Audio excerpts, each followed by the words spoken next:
నమస్కారం. అదృష్టయోగం అంశానికి స్వాగతం. నిత్య పూజ చేయడం ఎలా?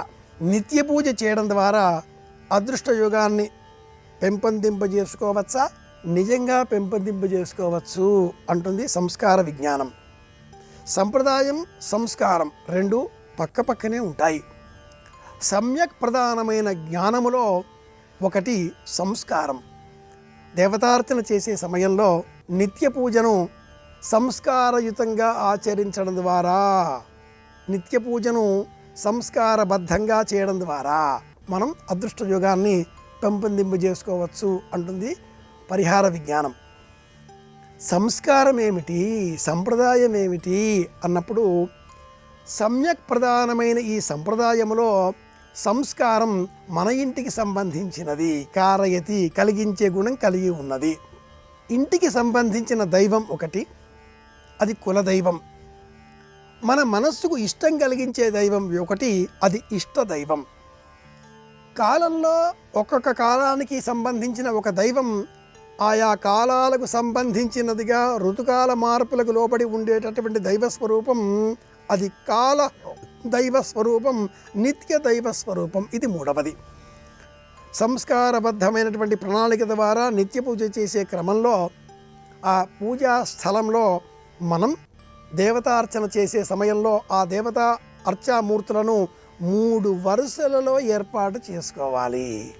పై వరస ఎప్పుడు కులదైవానికి సంబంధించినది, మధ్య వరస ఎప్పుడు మన ఇష్టదైవానికి సంబంధించినది, దిగువ వరస ఎప్పుడు మనం ఆయా కాలాలకు సంబంధించిన దైవాన్ని అర్చించే నిమిత్తమై ఏర్పాటు చేసుకోవలసిన కలశ స్థలం. పై భాగంలో కులదైవం వెంకటేశ్వరుడు, రామచంద్రమూర్తి లేదా ఎవరికి వారు రేణుకాదేవి, వారికి సంబంధించిన అగ్రదేవతారాధన మొదటి మెట్టు కులదైవం. మధ్య ఇష్టదైవం, మనకు సంబంధించిన ఇష్టమైనటువంటి ఇంటికి సంబంధించిన క్షేమం కోరి చేసేటటువంటి అర్చనలలో భాగంగా గణపతి, కుమారస్వామి, దుర్గాదేవి, నరసింహుడు, ఎవరిని మనం ఇష్టదైవంగా ఉపాసన చేస్తామో ఆ ఇష్టదైవానికి సంబంధించిన రూపం మధ్య వరస. ఇక దిగువది అయినటువంటి మూడవ వరసలో ఎల్లప్పుడూ రాగి చెంబులో నీరు నింపి ఉంచాలి.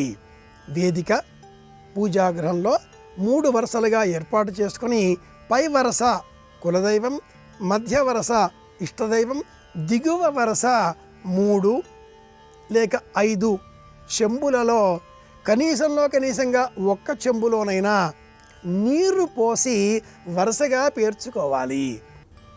ఈ దిగువన 3వ వరుసలో ఉండేటటువంటి ఆ రాగి చెంబులో నీరు, అందులో మామిడాకులు వేసి లేదా ఒక రాగి పళ్ళెం మూతగా ఉంచి ఆ పళ్ళెంలో ఆ కాలానికి సంబంధించిన దేవతామూర్తిని పూజించాలి.